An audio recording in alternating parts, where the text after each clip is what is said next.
Okay, here's the real story on the long, long integer. A lot of people say that some of the hardest things to do in computer science is naming, and I experienced that a few years into my career at Microsoft. At the time, I was working on Office programmability, and we had a lot of developers who had built VBA scripts and they had written access databases. And the VBA language supported the long integer, but that meant 16 bits. No, the short was 16 bits, long was 32 bits. And so for us to support 64 bits, we had to come up with a name for what we were going to call that.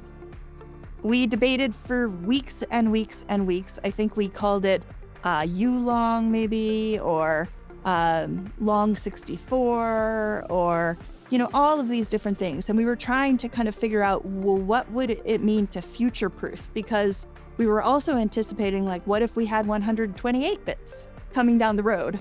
But ultimately, we landed on the long, long name, and you now see that in VBA scripts that are written. And I think that's probably one of the most notorious contributions of my career, and I expect it to be on my epitaph.